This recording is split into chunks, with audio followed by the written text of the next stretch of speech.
오늘 우리에게 주시는 말씀은 창세기 13장 1절에서 18절 말씀이 되겠습니다.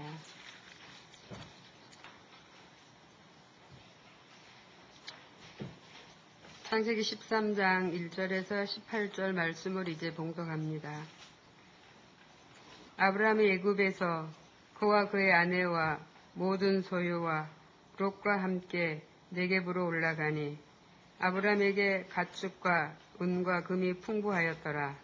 그가 내부에서부터 길을 떠나 베델에 이르며 베델과 아이 사이에 곧 전에 장막을 쳤던 그곳에 이르니 그가 처음으로 제단을 쌓은 곳이라. 그가 거기서 여호와 이름을 불렀더라. 아브라함의 일행 롯도 양과 소와 장막이 있으므로 그 땅이 그들이 동거하기에 넉넉하지 못하였으니 이는 그들의 소유가 많아서 동거할 수 없음이니라. 그러므로 아브라함의 가축의 목자와 롯의 가축의 목자가 서로 다투고 또 가나안 사람과 브리스 사람도 그 땅에 거주하였는지라. 아브라함이 롯에게 이르되 우리는 한 친족이라 나나 너나 내 목자나 내 목자가 서로 다투게 하지 말자. 내 앞에 온 땅이 있지 아니하냐. 나를 떠나가라. 네가 좌하면 나는 우하고 네가 우하면 나는 좌하리라. 이에 롯이 눈을 들어 요단 지역을 바라본즉 소알까지 온 땅에 물이 넉넉하니 여호와께서 소돔과 고모라를 멸하시기 전이었으므로 여호와의 동산 같고 애굽 땅과 같았더라. 그러므로 롯이 요단 온 지역을 택하고 동으로 옮기니 그들이 서로 떠난지라. 아브라함은 가나안 땅에 거주하였고 롯은 그 지역의 도시에 머무르며 그 장막을 옮겨 소돔까지 이르렀더라. 소돔 사람은 여호와 앞에 악하며 큰 죄인이었더라. 롯이 아브라함을 떠난 후에 여호와께서 아브라함에게 이르시되 너는 눈을 들어 너 있는 곳에서 북쪽과 남쪽 그리고 동쪽과 서쪽을 바라보라. 보이는 땅을 내가 너와 내 자손에게 주리니 영원히 이르리라. 내가 내 자손이 땅에 티끌을 갖게 하리니 사람이 땅에 티끌을 능히 셀 수 있을진데 내 자손도 세리라. 너는 일어나 그 땅을 종과 행으로 두루 다녀보라. 내가 그것을 내게 주리라. 이에 아브라함이 장막을 옮겨 헤브론에 있는 마므리의 상수리 숲에 이르러 거주하며 거기서 여호와를 위하여 제단을 쌓았더라. 이것은 하나님의 말씀입니다. 저희 집에 정수기가 하나 있습니다. 조그만 정수기인데요. 컵으로 이렇게 물을 따라서 먹기는 괜찮아요. 근데 그거 가지고 뭐 쌀을 씻는다거나 이러면은 물이 쫄쫄쫄 나오기 때문에 이거 한참 기다려야 됩니다. 그래서 이제 밥하기 위해서 쌀을 씻을 때는 수돗물로 이렇게 씻고 밥을 얹힐 때 이제 그 물로 이렇게 하곤 하죠. 아마 조그만 정수기 가지신 분들은 공감하실 거예요. 물이 얼마나 이렇게 천천히 내리는지 모르죠. 쫄쫄쫄 이렇게 내리니까. 그런데 수돗물은 어떻게 해야 됩니까? 틀어놓으면 활활 쏟아지잖아요. 수원지에서 물을 피해주기 때문에 그렇습니다. 활활 쏟아집니다. 여러분의 이제 삶이 이렇게 쫄쫄 흐르는 삶이 될 수도 있고 활활 쏟아지는 삶이 될 수도 있습니다. 정수기처럼 조그만 정수기 말이죠. 큰 것은 또 다르겠지만 조그만 이제 정수기처럼 그렇게 쫄쫄 흐르는 것은 그만큼 통이 작습니다. 조그맣습니다. 통이. 이만큼 통을 이제 정수기에 이제 그것이 수돗물과 연결돼 가지고 이렇게 채워서 거기서 나오는 거예요. 그러니까 통이 작은 거죠. 그러나 수원지 큰 수원지 통이 크면 어떻게 됩니까? 거기에 파이프만 잘 연결돼 있으면 콸콸 쏟아지게 되는 것이죠. 당연한 이치겠습니다. 우리의 삶이 이렇게 통이 적은 것이 있고 통이 큰 것도 있습니다. 물론 어떤 사람이 딱 항상 통이 큰 것만은 아닙니다. 통 큰 사람도 어떨 때 보면은 속이 좁아집니다. 좁아졌다 커졌다 하는 것이 사람 마음인데 크게 보아서 대체적으로 통이 큰 사람이 있고 또 통이 좁은 사람이 있습니다. 오늘 통 큰 사람 한 사람 같이 살펴보려고 합니다. 아브라함인데 지난주에 살펴본 아브라함은 진짜 통이 좁아진 아브라함입니다. 자기 목숨 좀 위험하다고 해서 어떻게 합니까? 자기 아내를 루이라 속이면서 그렇게 비겁한 모습을 보이죠. 이렇게 보면은 그런 통 큰 아브라함도 이렇게 속이 좁아지는 경우가 있습니다. 그러나 그가 왜 그렇게 통이 크고 복의 통로가 되고 또 온 인류의 열국의 아비가 되었는가? 우리가 몇 가지로 살펴보면서 우리도 통 큰 삶, 그런 인생을 살기를 간절히 바라는 것입니다. 이왕 우리가 하나님의 통로가 된다면 좀 큰 통로가 됐으면 좋지 않겠습니까? 많은 사람들이 유익을 얻고 새 힘을 얻고 또 소송케 되는 그런 통로가 되었으면 좋겠습니다. 통 큰 사람, 이런 제목으로 같이 나누고자 합니다. 한 4가지로 살펴볼 텐데요. 그 앞글자만 따가지고 제가 외우기 쉽게 좀 만들었습니다. 거양시일. 거양시일. 제가 이런 것을 좀 만들기 좋아합니다. 사자성어도 만들고. 이건 이제 한자가 아닙니다. 우리말도 섞였고 한자도 섞였고 앞글자만 땄습니다. 거양시일. 먼저 거 이야기하려고 합니다. 어떤 사람이 통 큰 사람인가? 거울 앞에 서는 사람. 통 큰 사람입니다. 거울 앞에 서는 사람. 우리가 자기 자신을 잘 알 것 같지만 그렇지 않아요. 옆 사람들이 더 잘할 수 있습니다. 우리를 더 잘할 수 있어요. 내 자신의 얼굴을 잘 알 것 같지만은 뭐가 묻었는지 옷차림새가 어떤지 잘 파악을 못할 때가 있습니다. 다른 사람 보기에는 좀 어울리게 입었다, 또 맵시 있게 입었다 이렇게 우리가 평가하지만은 자기 자신에 대해서 참 잘 평가하기가 쉽지 않습니다. 자기 자신을 잘 알 것 같지만 그렇지 않아요. 그래서 우리가 항상 거울 앞에 서는 이유가 있죠. 내 자신을 객관적으로 바라보는 것이죠. 내 자신을 내가 바라보는 거예요. 그래서 거울 앞에 서서 옷 몇 시가 어떤지 또 얼굴에 뭐가 묻었는지 이걸 확인하게 되는 것이죠. 거울 앞에 선다 하는 의미가 뭘까요? 바로 하나님의 빛 앞에 서는 것을 말하죠. 아브라함은 순간순간 하나님 앞에 섰던 사람이에요. 그가 통이 이렇게 좁아지기도 하고 또 넓어지기도 하고 이런 사람인데 항상 그가 대체적으로 큰 복의 통로가 되었던 이유는 순간순간 하나님을 찾았던 것이죠. 하나님의 임재 앞에 나가서 자기 마음을 열어드리고 살폈던 그 모습에서 우리가 통 큰 사람의 모습을 봅니다. 그러니까 하나님 앞에 우리 자신을 내보일 때 항상 우리 생각을 내려놔야 됩니다. 거울 앞에 서긴 섰는데 눈을 감으면 볼 수 있겠습니까?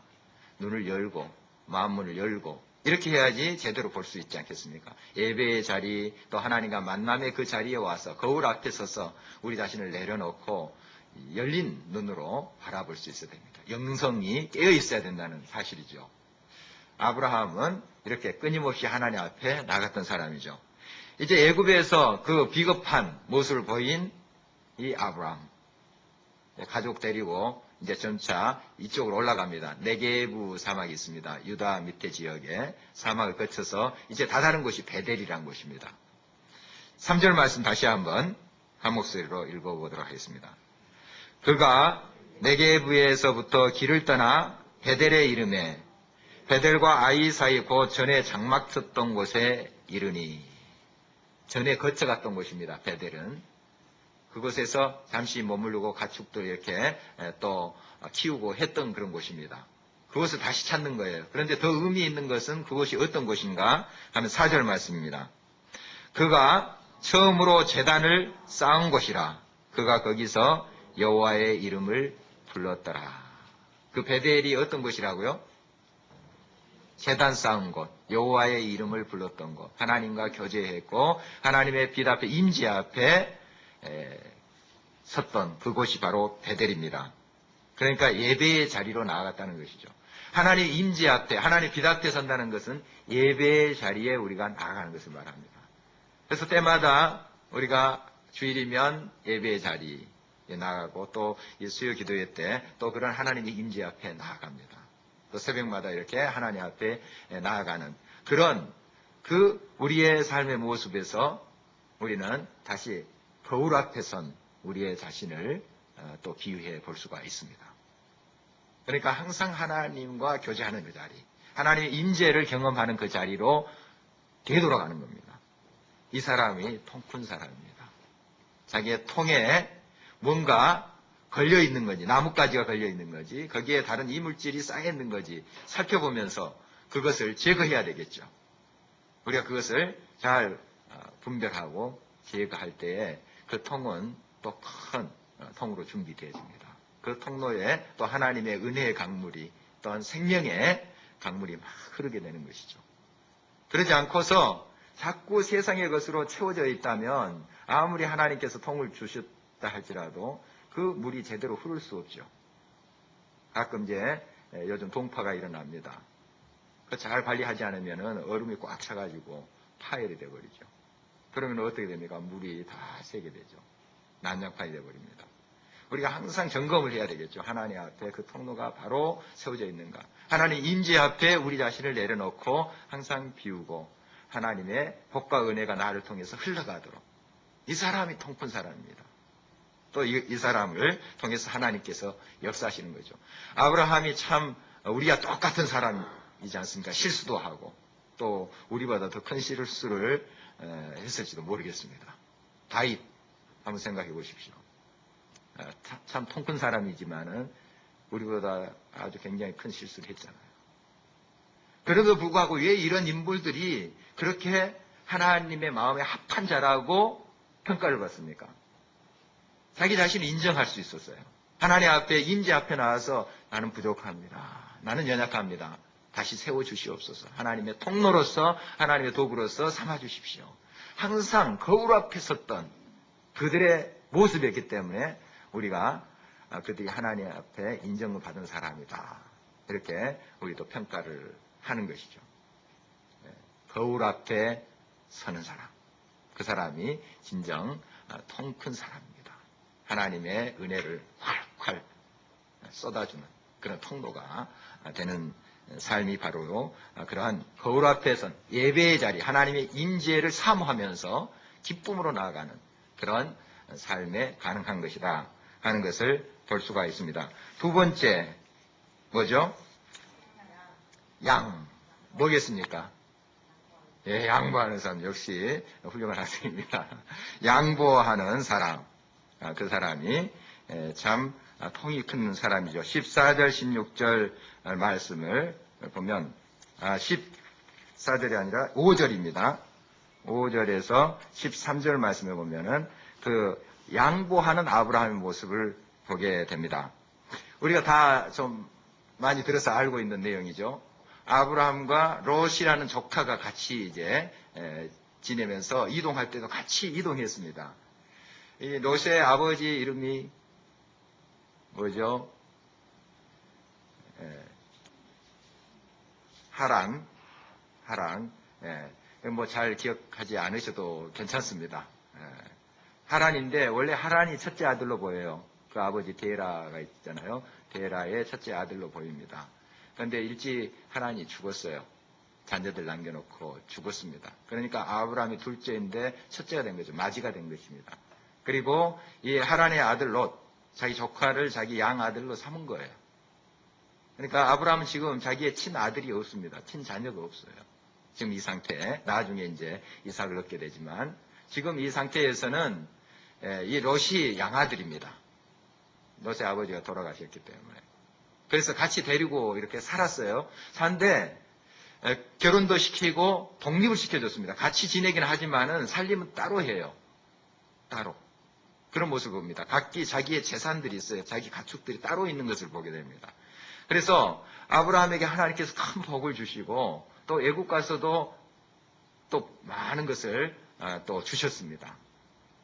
그래서 큰 부자가 됐습니다. 물론 그 전에도 부자였죠. 그쪽 하란에 살 때도 굉장히 그 가축도 거느리고 이렇게 해서 굉장히 하나님께서 복을 주셨습니다. 애굽에 가서 더 이제 많은 부를 하나님께서 허락해 주셨죠. 그리고 이제 다시 지금 베델레 와 있습니다. 와 있는데 그 롯도 역시 재산이 많아졌어요. 하나님께서 큰 복을 주셨죠. 또 아브라함에게 그런 은혜를 또 하나님께서 베풀어 주시고 롯도 그것을 은혜를 나눠 가지도록 그렇게 하셨죠. 그래서 둘이 이렇게 살림이 커가니까 어떤 현상이 벌어졌나 하면은 그 종들끼리 싸움을 하게 되는 거예요. 목자들 있잖아요. 그 양 가문의 목자들이 싸움을 하게 된 것입니다. 우물 물을 마시게 이렇게 해야 되는데 서로 마시게 하겠다고 이런 그런 일들이 생기고, 또 목초지에 대한 문제, 우리가 먼저 찜해놨는데 왜 거기 가서 너희들 먹이느냐, 뭐 이런 문제들이 발생하게 된 것입니다. 자, 그러면 지금 아브라함과 롯은 이제 거의 부자 관계처럼 그렇게 친숙합니다. 친숙한데 이 목자들이나 또 종들이 그렇게 다투게 되면은 어떻게 됩니까? 나중에 이게 심각해지면 그 주인끼리 또 다투게 될 수도 있습니다. 그러니까 서로 그 관계가 깨질 수 있어요. 예상되는 것이죠. 이런 이제 문제가 발생하게 됐습니다. 또 서로 아브라함이 하나님을 믿고 하나님을 섬긴다는 것을 사람들이 아는데 그 과정에서 자꾸 싸움 소리 나고 막 다투는 소리 이렇게 나면은 덕이 되겠습니까? 이제 그런 문제도 생기게 된 것이죠. 그래서 아브라함이 조카를 부른 거죠. 그래서 어떻게 말합니까? 예. 어떻게 말하죠? 예. 우리가 유명한 말씀이죠. 같이 한번 읽어보도록 하겠습니다. 몇 절이죠?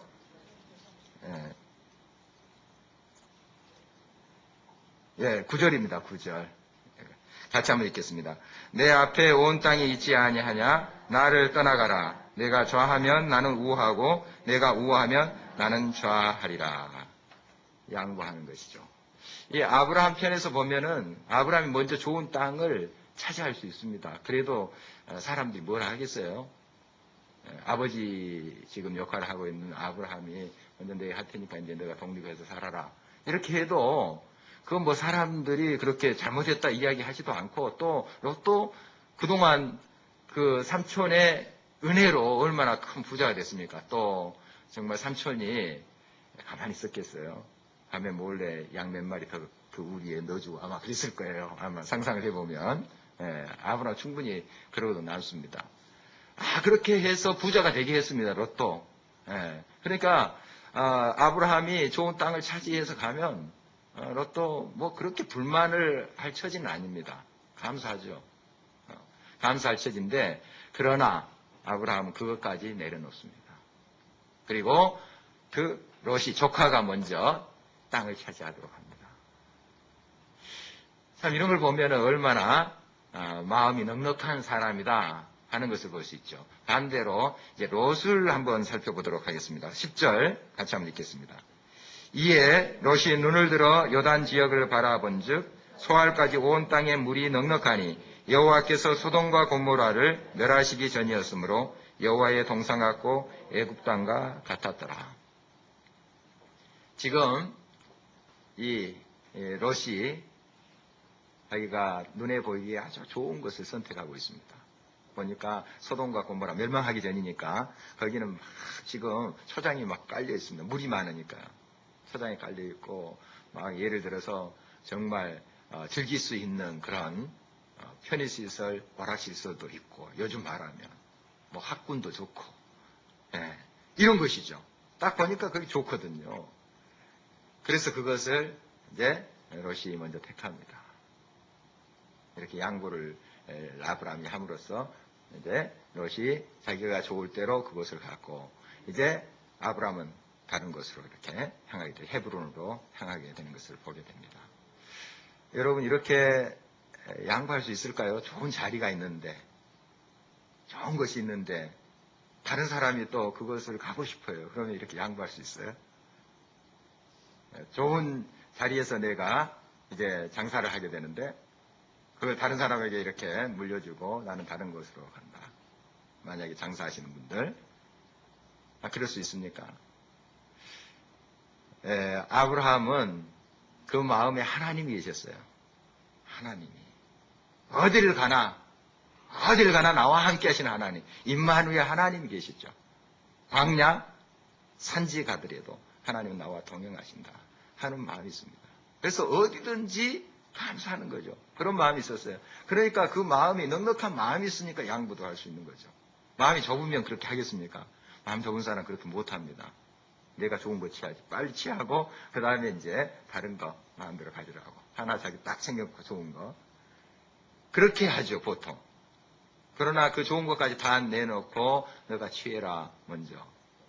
이렇게 하기가 쉽지 않을 거예요. 그러나 이 아브라함 마음속에는 가장 귀하신 아버지 하나님이 계신 거죠. 어디를 가나. 이 광야를 또한 하나님께서 초장을 만드시고 사막에 강을 내시고 그런 하나님이 내 안에 계신다. 나와 동행하신다.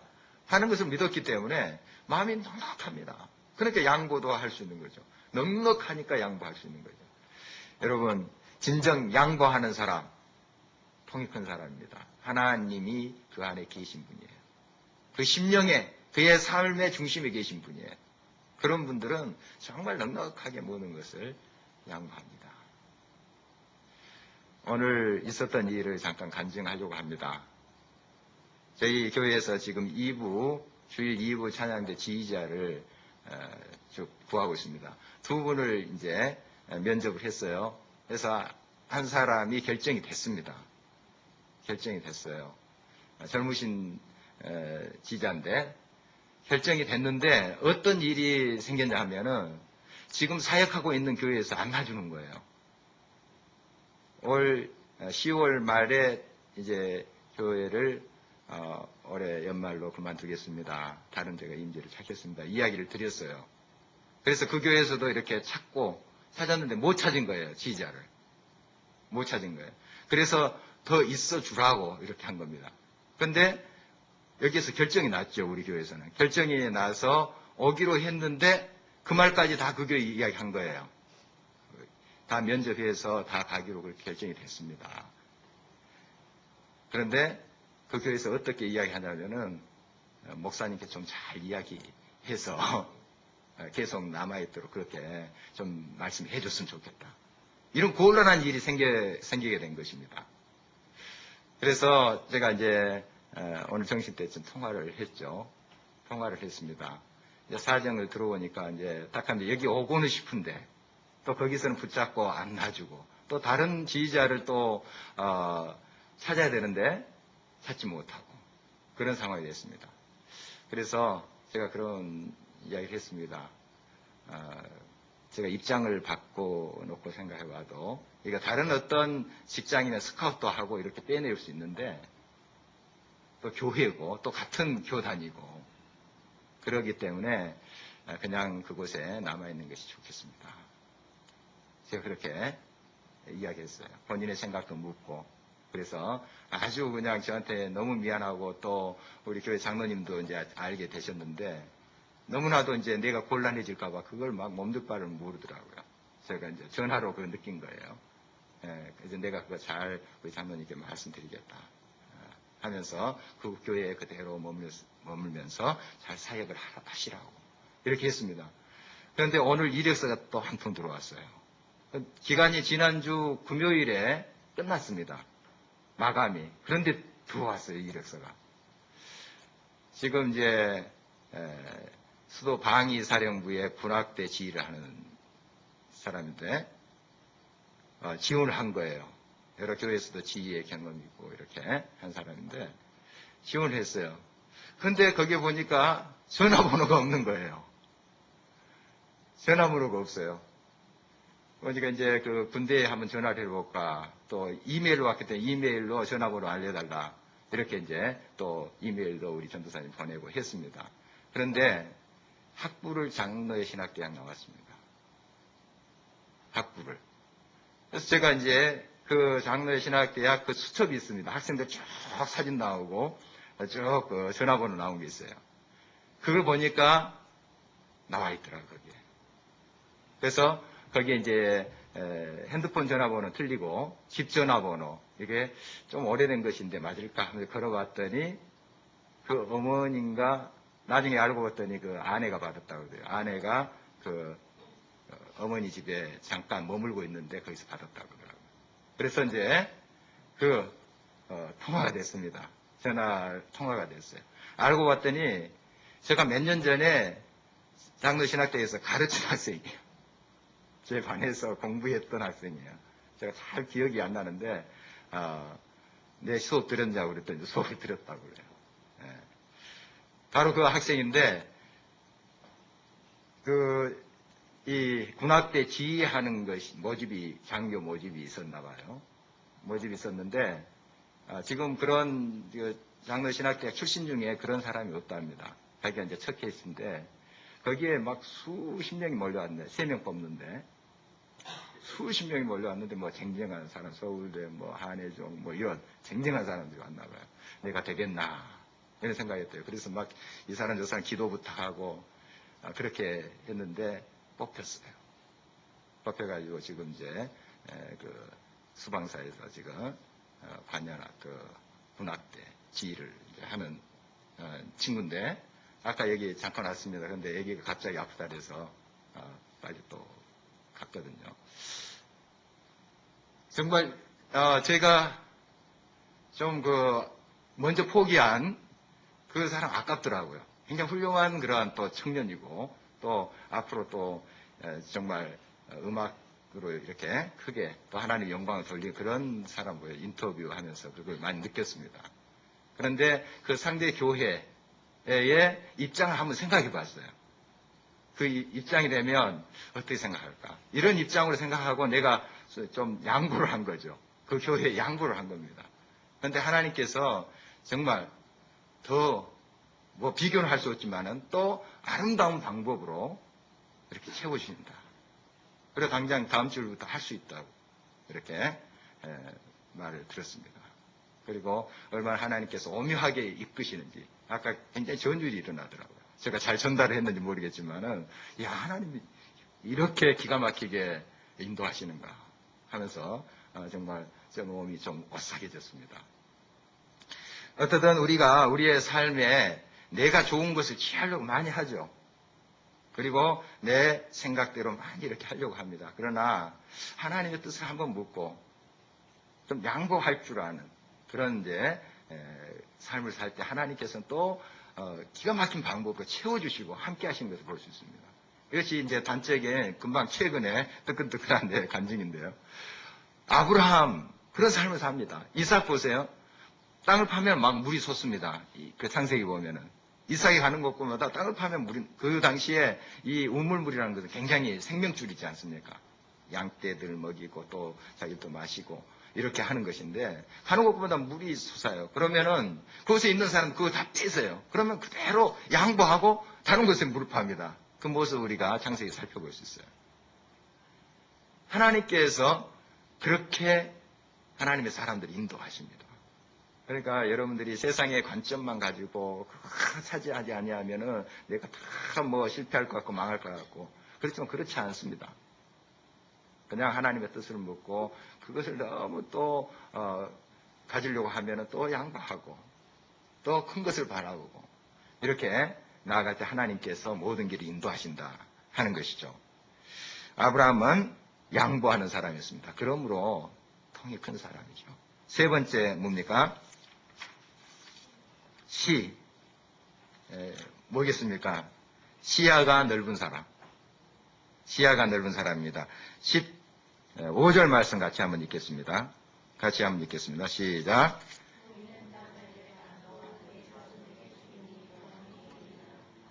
보이는 땅을 내가 너와 내 자손에게 주리니 영원히 이르리라. 이제 아브라함이 양보를 했죠. 그리고 이 롯은 소돔과 고모라를 택해서 갔습니다. 먼저 롯부터 한번 살펴볼까요? 롯의 그 시야는 굉장히 제한적입니다. 소돔과 고모라밖에 안 보이는 거예요, 지금. 너무너무 좋으니까 거기 막 초장이 있고 또 물이 흐르고 또 학군도 좋고 뭐 하잖아요. 그래서 거기만 보이는 거예요. 다른 것 안 보입니다. 다른 건 다 척박한 땅이에요. 광야, 뭐 그냥 풀 한 폭이 없는 그런 곳이에요. 저런 거 쓸데없다. 내 뭐 다 줘도 나 소용없다. 이런 생각을 했을 거예요. 저기다. 소돔 고모라. 그만 보이는 거죠. 시야가 굉장히 제한적입니다. 아브라함 보십시오. 다시 한번 14절 말씀 보겠습니다. 롯이 아브라함을 떠난 후에 여호와께서 아브라함에게 이르시되 너는 눈을 들어 너 있는 곳에서 북쪽과 남쪽 그리고 동쪽과 서쪽을 바라보라. 이제 롯이 아브라함 떠나고 이제 하나님께서 이제 동서남북을 바라보라 하십니다. 이렇게 더 광활한 지역. 그러나 세상적인 관점으로 보면은 쓸모없는 땅입니다. 메마른 땅이죠. 광야죠. 그러나 믿음의 사람을 보면은 그 광야가 초장으로 보입니다. 하나님이 나와 함께 하시면 저 돌도 변하고 저 광야도 변한다. 초장이 되고 강이 흐르고 하나님이 나와 함께 하신 모든 것이 새롭게 된다. 이것을 믿었기 때문이죠. 동서남북을 바라봅니다. 여러분 어떤 관점을 가지고 지금 살고 있는지요? 우리는 너무나 제한적인 노세 관점을 가지고 살 때가 많습니다. 이것이 세속적인 가치관이에요.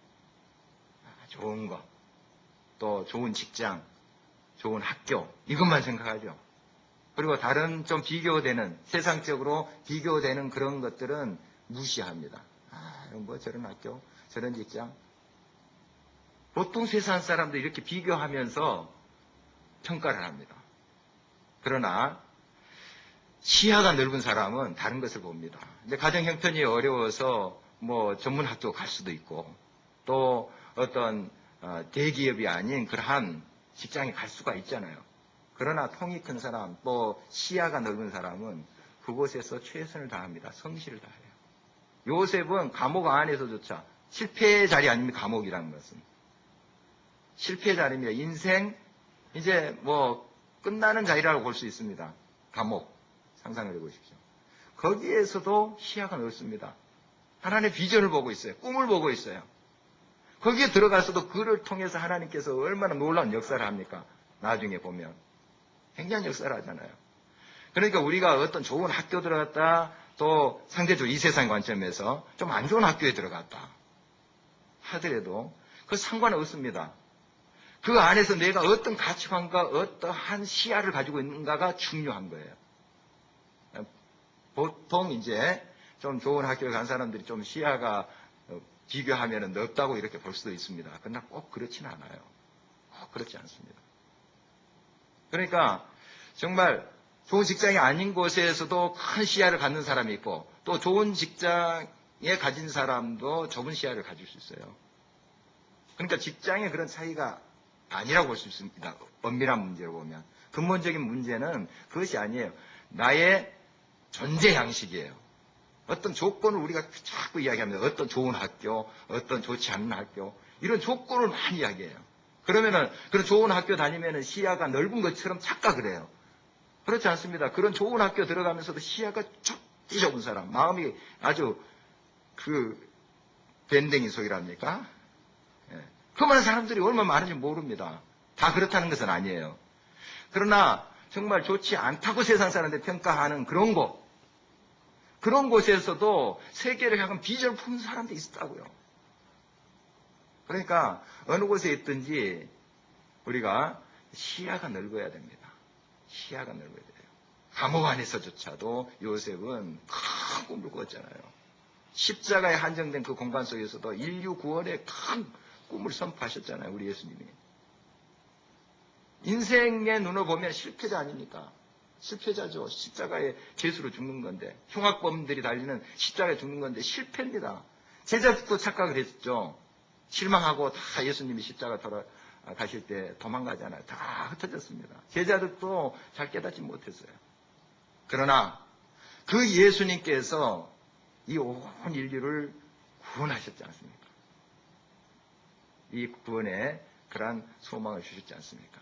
그 시야가 얼마나 한이 없으신 분이시죠. 넓으신 분이죠. 우리가 어떤 환경에 처했든지 이 시야를 넓혀야 됩니다. 왜냐하면 주님의 시야를 우리가 가질 때 이것이 가능해요. 세상적인 시야는 너무 제한적인 것입니다. 그리고 자꾸 비교를 해요. 비교를 하면서 등급을 매깁니다. 그건 세상적인 가치관이다 하는 것이죠. 통 큰 사람이 누굽니까? 동서남북을 바라보면서 광야를 할지라도 저곳에 초장이 깔리게 하시는 하나님의 능력을 믿는 사람. 사막에 강을 내는 하나님의 놀라운 역사를 기대하는 사람. 시야가 넓은 사람이죠. 눈앞에 보이는 거. 그 소돔과 고모라. 그때는 막 멋있고 또 푸른 초장이 깔리고 했을지 모릅니다. 얼마 못 가서 어떻게 됩니까? 소돔과 고모라. 다 불바다 되잖아요. 다 망합니다. 그런 곳이에요. 그런데 길을 쓰고 그 자리 차지하려고, 그 노른 땅 차지하려고 길을 씁니다. 하나님의 시각을 가져야 될 것입니다. 우리의 마음에 항상 하나님이 주신 그러한 비전과 꿈을 가지고 시야를 넓혀야 될 것입니다. 통큰 사람, 시야가 넓은 사람입니다. 마지막으로 1입니다. 1. 17절 말씀 같이 한번 읽겠습니다. 너는 일어나 그 땅을 종과 행으로 두루 다녀보라. 내가 그것을 내게 주리라. 1이 뭐겠습니까? 일어나 행하라 하는 것입니다. 아무리 비전이 있는 사람도, 꿈이 큰 사람도 생각만 하고 비전만 세우고 계획만 세우고 움직이지 않습니다. 그러면 안 되는 것이죠. 하나님 보여주신 비전을 가지고 종과 행으로 다녀야 됩니다. 그 땅을 밟아야 돼요. 개간해야 돼요. 땀을 흘립니다. 다시 걷어냅니다. 이렇게 해야 돼요. 그때 하나님께서 함께 역사하시고 옥토가 되게 하시죠. 내가 움직일 때. 내 힘으로 그 옥토를 다 만들 수 없더라도 내가 그 하나님을 믿고 신실히 믿음으로 응답할 때 하나님께서 역사하세요. 요단강이 철철 넘치는데 믿음으로 응답하면서 내 발걸음을 디딜 때 요단강이 하나님의 능력 안에서 갈라지죠. 하나님이 요단강을 가리게 하십니다. 결국 광야를 초장이 되게 하시는 하나님의 능력이 하나님으로부터 옵니다. 그러나 우리가 응답해야 돼요. 그것을 믿고 종과 행으로 다니는 겁니다. 일을 시작하는 거예요.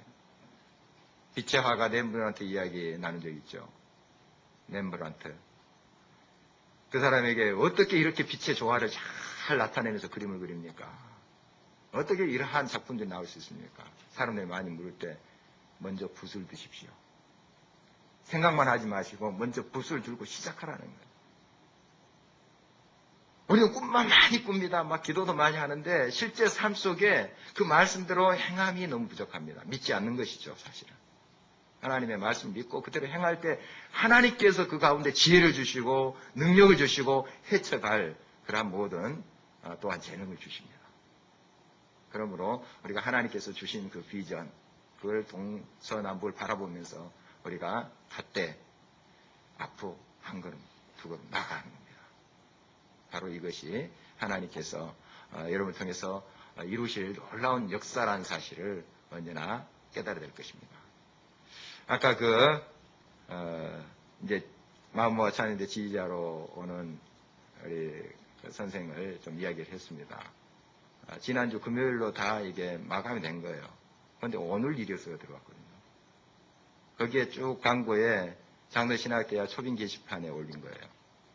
보면은 사람들이 많이 와서 이제 전도사나 목사 뭐 이런 거 이제 지원을 합니다. 그걸 보면서 이제 찬양대 지휘자, 반주자 이런 것도 올라와요. 근데 시일이 지났는데 지원하는 거예요. 다른 사람 같으면 이제 지났구나 안 하는 거죠. 포기하는 거죠. 그런데 그럼에도 불구하고 한번 넣은 거죠. 넣은 거예요. 그런데 이게 기가 막히게 역사하는 거죠. 이 결정된 사람이 그런 사정 때문에 다 넣게 되고 또 아주 하나님의 섭리대로 딱 타이밍이 그렇게 맞았어요. 여러분들이 어떤 믿음을 가질 때에 어떻게 응답해야 되느냐. 세상 사람 다 안 된다 하는 거. 그러면은 여러분도 포기할 때가 있습니다. 그러나 한번 행해 보십시오. 행해 보십시오. 믿음으로 행해 보십시오. 하나님께서 주신 그 뜻을 향해서 내가 저 철철 넘치는 홍해에 발을 디뎌 넣는 것입니다. 하나님 가라고 했다면 요단강에 발을 디뎌 넣는 거예요. 하나님이 역사하시면 그 뒤에는 하나님이 역사하신 거죠. 하나님이 함께 하세요. 이 믿음을 우리가 가지면서 언제나 나아가야 될 것입니다. 하나님은 여러분의 믿음을 기뻐하십니다. 하나님을 신뢰하는 것이기 때문에 하나님 기뻐하신 일이기 때문에 하나님께서 그것을 바라는 것이죠. 통 큰 사람. 어떤 사람입니까? 먼저 거울 앞에 서는 사람. 항상 예배의 자리, 하나님의 임재를 사모하면서 예배의 자리를 기뻐하는 사람입니다. 두 번째, 양보하는 사람. 양보하는 사람. 넉넉함이 있는 사람만이 양보합니다. 내가 넉넉할 때 양보하지 내가 마음이 좁아 있을 때 양보 못하죠. 세 번째, 시야가 넓은 사람. 그 다음에 마지막으로 일어나 행하는 사람. 일어나 한 발자국, 두 발자국 앞으로 행하는 사람. 이런 사람이 되므로 여러분의 삶이 날마다 하나님 앞에 아름답게 쓰여지기를 간절히 바랍니다. 쫄쫄 흐르는 물이 아니라 콸콸콸 쏟아지는 그러한 물이 됨으로 생수가 흘러나오는 그러한 삶이 되시기를 주의 이름으로 축원합니다.